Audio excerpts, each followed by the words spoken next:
Iya, dan saat ini saya masih berada di kediaman rumah almarhum Ustadz Jeffrey Al-Bukhari. Sebelum meninggalnya Jeffrey Al-Bukhari, ada firasat yang memang dimiliki oleh Ibunda UJ, dan kita akan dengarkan bersama.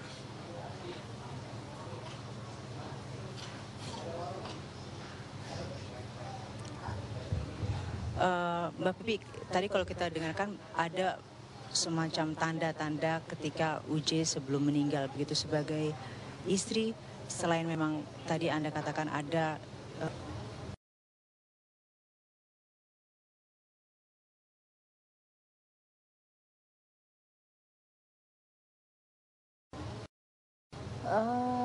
kalau tanda-tanda sih enggak ya, cuman ya itu aja sih, berbeda aja dengan hari-hari beliau, berbeda gitu ya.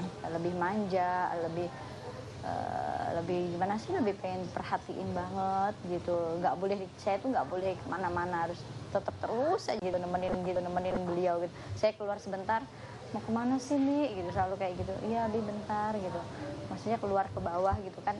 Beliau selalu di kamar terus, ditanyain, dipanggil lagi gitu. Jadi ya buat saya nggak pernah saya rasakan itu sebuah firasat ya, karena saya pikir oh suami saya lagi pengen perhatikan, suami saya lagi manja kayak gitu. Seperti itu aja sih. Teh, banyak sekali orang yang datang ke pemakaman Ustadz Jeffrey, begitu juga dengan mereka yang datang ke Istiqlal. Sebagai orang awam, saya begitu melihatnya, ini kecintaan begitu banyak orang terhadap UJ. Dan Anda pun histeris melihat orang begitu banyak datang ke Istiqlal, juga pemakaman. Kita sudah harus azan dulu, dan kita kembali dengan dialog ini setelah azan maghrib untuk wilayah DKI Jakarta dan sekitarnya. Disapa UJ atau Ustadz Jeffrey ini melalui masa mudanya dengan penuh liku, walau ia besar di lingkungan yang Islami.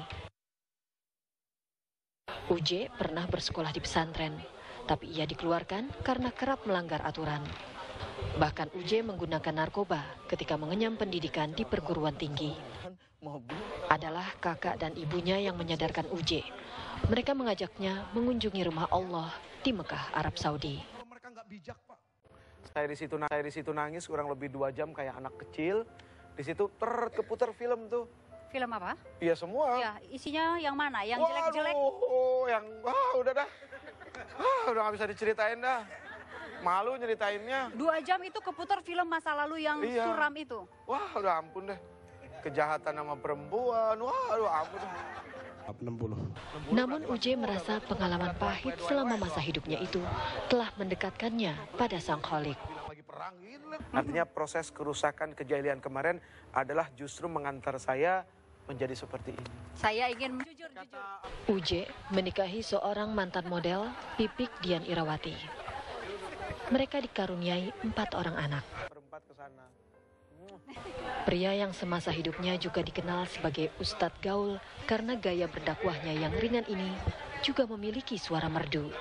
Sepohon kayu daunnya rimbun, lebat bunganya serta buahnya, walaupun hidup 1000 tahun, bila tak sembahyang apa gunanya. Inna lillahi wa inna ilaihi roji'un. Sesungguhnya kami adalah kepunyaan Allah dan kepadanya lah kami kembali. Selamat jalan UJ. Kami akan mengingat semua kebaikan yang engkau pernah sampaikan. Tim TV One mengabarkan. Walaupun akan datang hari, mulut dikunci, kata tak ada lagi. Akan tiba masa tak ada suara dari mulut kita.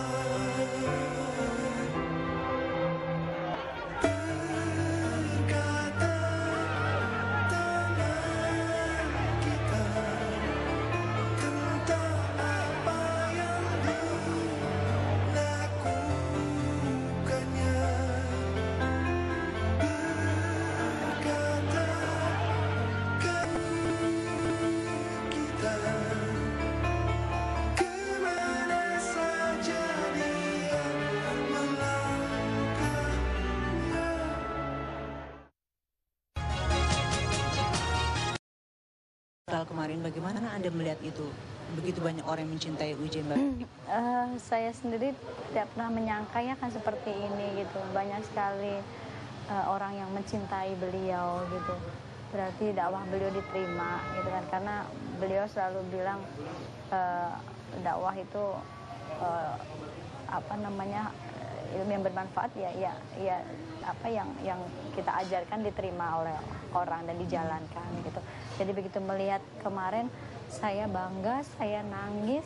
Pulang saya di mobil jenazah, saya ngobrol gitu, nggak tahu, saya pengen ngobrol sama beliau, saya peluk kerandanya, saya bilang, Abi, Umi bangga punya suami kayak Abi gitu.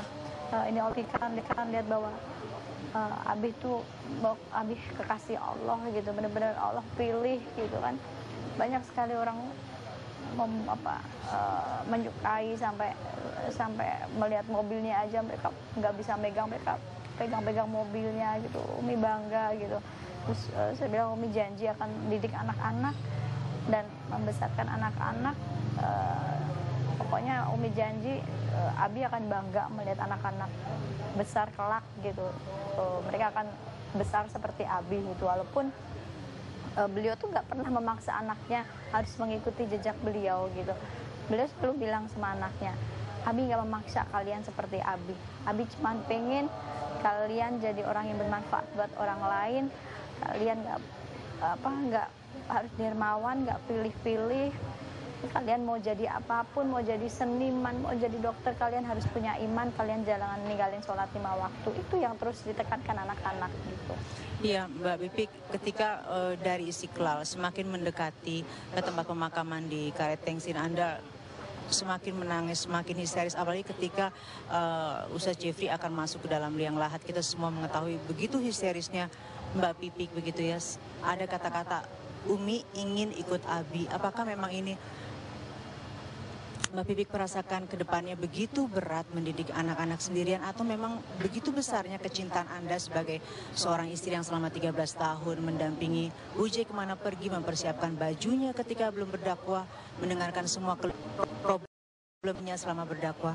Apa yang membuat kata-kata Anda ingin ikut Abi pergi? Mungkin ini kali ya, manusiawi ya, mungkin saya terlalu shock, terlalu yang belum siap untuk ditinggalkan secepat ini gitu. Jadi saya karena apalagi beliau janji kita sama-sama nanti sama-sama masih bisa membesarkan anak-anak, jadi terlalu shock sekali. Tapi saya sadar gitu, kalau mencintai mungkin mencintai gitu, tapi saya tidak ingin terlalu berlebihan untuk mencintai. Dari dulu saya terapkan ke anak-anak juga, jangan terlalu mencintai abi kamu punya orang banyak gitu. Jadi saya menyadari bahwa saya dulu saya berdiskusi dengan Mbak Neno Warisman segala macam gitu ya. Lalu saya sadar bahwa semua yang saya miliki itu hanya titipan, semua fata morgana. Saya nggak mau Allah cemburu sama saya karena saya terlalu mencintai sosok suami saya. Saya nggak mau Allah cemburu terhadap saya karena saya mencintai anak-anak saya gitu. Saya harus mencintai semuanya, melebihi kecintaan saya. Saya lebih mencintai Allah gitu, baru mencintai anak-anak saya, mencintai suami saya. Jadi kemarin saya benar-benar yang nggak siap gitu loh, yang shock, yang kok secepat ini gitu. Allah kenapa secepat ini? Dalam sholat saya, doa saya juga, Allah kenapa secepat ini? Tapi saya yakin gitu bahwa ya inilah Allah sudah mengambil haknya, dan saya nggak boleh marah gitu, karena memang itu hak Allah gitu. Allah sudah kepingin sekali memang pengen bertemu dengan beliau gitu. Iya, pada ulang tahun UJ kemarin Anda memberikan sebuah catatan kecil, buku yang selama ini sering UJ buat di dalam ceramah-ceramahnya. Anda buat menjadi sebuah buku yang sangat indah sekali sebagai hadiah terakhir pada ulang tahun ke-40 kemarin. Adakah di dalam lembaran buku itu, dari beberapa lembaran yang Anda baca setiap malam, yang begitu mengenang, begitu Anda ingat sampai sekarang? Ya, ada salah satu di lembaran itu, nggak tahu kebetulan bukunya kemarin banyak orang, terus banyak yang lihat gitu, ini lagi dicari nggak ada. Karena memang saya baru nyetak satu gitu untuk kado spesial buat beliau gitu. Ada buku yang di lembarannya yang beliau tulis itu, beliau sangat-sangat rindu sama Rasulullah gitu. Di situ beliau ungkapkan bahwa ada 2 kalimat yang saya hafal gitu. Di situ tulisannya seperti ini gitu. Wahai Allah, siapakah Muhammad ini sampai sampai hati saya benar-benar kepingin bertemu dengan beliau, pengen bertemu dengan kekasihmu ini gitu. Saya di situ tertulis bahwa begitu hebatnya sosok manusia ini yang membuat saya mengenalmu, saya mengenal engkau gitu melalui sosok ini. Saya benar-benar rindu, ya Allah, sebentar saja pertemukan saya walaupun hanya ya Rasulullah gitu. Pokoknya di situ mengungkapkan bahwa benar-benar beliau tuh pengen sekali bertemu dengan Rasulullah. Jadi itu begitu terkenang oleh Mbak Pipik sampai sekarang. Iya, karena dulu sebelum beliau jadi seperti ini, beliau jadi ustadz itu kan dulu kan mungkin beliau pecandu narkoba ya. Beliau kasih hidayah waktu beliau umroh pun beliau ke makam Rasul, beliau seperti biasa saja gitu, nggak yang mengena, nggak yang gimana gitu, beliau biasa saja. Tapi begitu beliau berbalik badan, beliau keluar, beliau tuh seperti di pintu seperti ada magnet yang menarik beliau gitu, dan beliau terhempas begitu, beliau menyender di tembok pas persis di makam Rasul itu.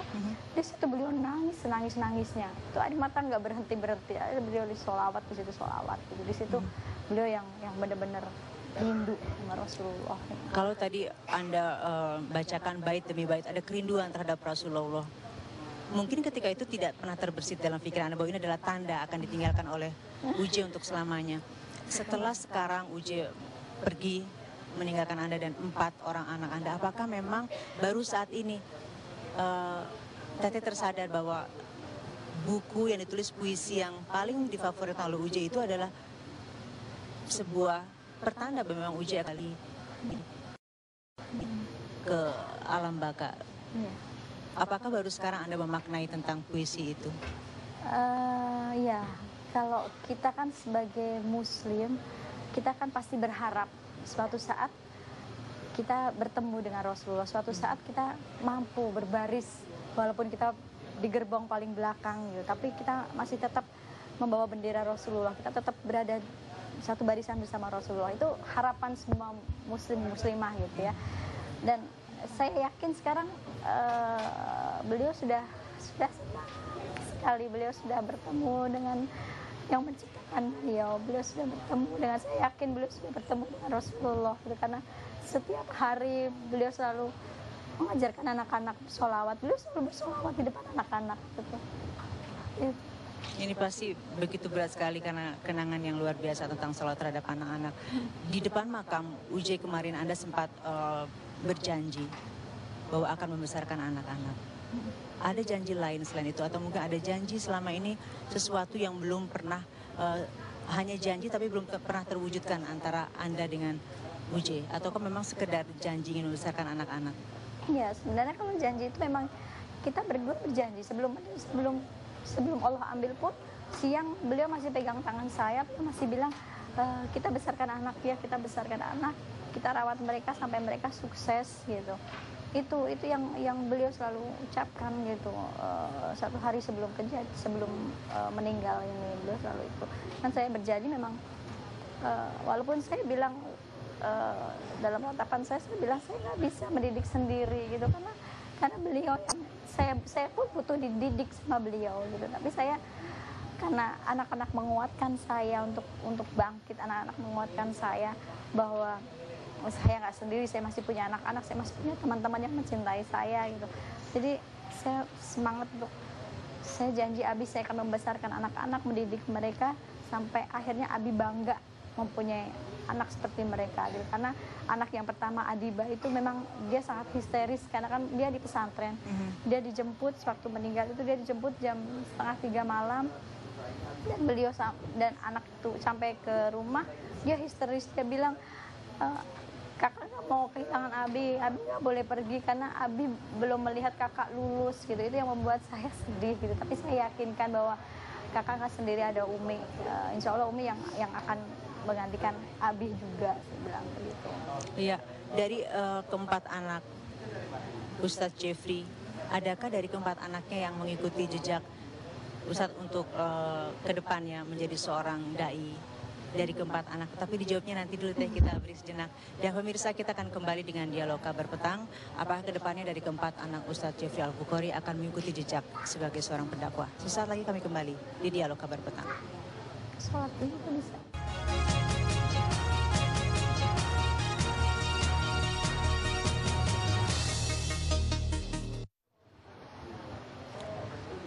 Dan saya masih kembali di dialog kabar petang, masih bersama dengan istri almarhum dari Ustadz Jeffrey Al-Bukhari, ada Mbak Pipik Dian Irawati. Kalau tadi saya sempat bertanya Mbak, bagaimana ke depannya anak-anak, apakah dari keempat anak-anak ini ada yang mengikuti jejak Ustadz? Kalau anak Ustadz kan, saya sama Ustadz kan nggak pernah memaksakan mereka harus seperti Ustadz gitu ya. Dan Ustadz juga bilang nggak pernah memaksakan gitu. Mau jadi apapun gitu, kalian harus punya iman, nggak boleh ninggalin sholat. Jadi tapi saya lihat kayak anak saya yang nomor 2 yang laki-laki itu, Ustadz kan selalu mengamanahkan ke dia bahwa kalau Abi nggak ada, kamu harus sholat maghribnya kamu yang jadi imam gitu. Mau sholat maghrib, zuhur, pokoknya kamu jadi imamnya. Adik-adik juga jadi imamnya Umi gitu. Dan itu alhamdulillah diterapin sama anak saya yang cowok itu, yang Abi gitu. Dan kalau saya tanya, Abi mau jadi apa? Dulunya ditanya pengen jadi pilot, tapi begitu dia kehilangan Abinya, dia mau punya semangat yang dia bilang, Abi nggak mau jadi pilot, Abi pengen nerusin dakwah Abi. Dia bilang seperti itu. Itu yang membuat saya terharu, bangga gitu. Insya Allah saya akan membuktikan itu. Bagaimana anak-anak menyikapi kepergian Ustadz secara mendadak ini? Kemarin saya lihat begitu mereka sedih ketinggalan seorang ayah, seorang teman. Ya, yang jelas pasti shock itu ada ya. Dan saya anak-anak yang nomor 1 pun dia di pesantren. Begitu dia dijemput 2:30, dia shock sekali, sampai datang dia histeris teriak, yang dia bilang, kakak nggak mau Abi pergi, Abi belum lihat kakak lulus, dia bilang gitu. Jadi itu yang membuat saya sedih. Tapi alhamdulillah anak-anak sudah mulai mengerti, sekarang sudah mulai mengerti. Terakhir Teh, apa pesan Anda untuk anak-anak yang mungkin dapat Anda sampaikan di sini sehingga anak-anak mendengar sampai mereka dewasa setelah menjadi seorang ibu, seorang ayah untuk keempat orang anak Anda? Ya, saya selalu bilang sama anak-anak bahwa Allah sudah mengambil haknya. Kalau kamu punya mainan, kamu dititipin mainan sama teman kamu, terus teman kamu ambil mainan itu, kamu marah nggak? Enggak, karena bukan punya dede. Nah itulah Allah seperti itu. Allah sudah mengambil haknya. Jadi kamu harus mengerti gitu. Dan saya berdoa semoga anak-anak saya yang membuat saya kuat, membuat saya justru bangkit. Saya bilang sama anak-anak saya, kita berjuang, doain Umi kuat, kita berjuang sampai kamu bisa membuat Abi bangga. Saya bilang itu sama anak-anak. Terima kasih Mbak Pipik untuk waktunya. Dan sekali lagi, boleh silakan ada yang disampaikan Mbak Pipik. Saya hanya ingin menyampaikan ke semua masyarakat yang kemarin suami saya mendoakan, saya berterima kasih sekali. Saya memohon dibukakan pintu sebesar-besarnya permohonan maaf saya. Jikalau selama perjalanan dakwah suami saya ada kalimat yang menyinggung atau yang tidak berkenan, suami saya manusia biasa, jadi saya memohon maaf sebesar-besarnya. Saya berdoa untuk kalian semua, semoga kita mampu menjadikan ini sebuah hikmah, dan kita apa yang kita cari cuma satu, selamat dunia akhirat. Apakah kita meninggalnya akan seperti ini? Itu saja. Doa buat kalian bahwa keselamatan dan keridoan untuk kalian semua. Terima kasih. Terima kasih buat waktunya Mbak. Assalamualaikum warahmatullahi wabarakatuh. Dan itulah tadi wawancara saya dengan istri dari almarhum Ustadz Jeffrey Al-Bukhari. Dan kita kembali ke studio bersama Divi Lukmansyah dan Pramita Andini. Baik, terima kasih Cinta. Sampaikan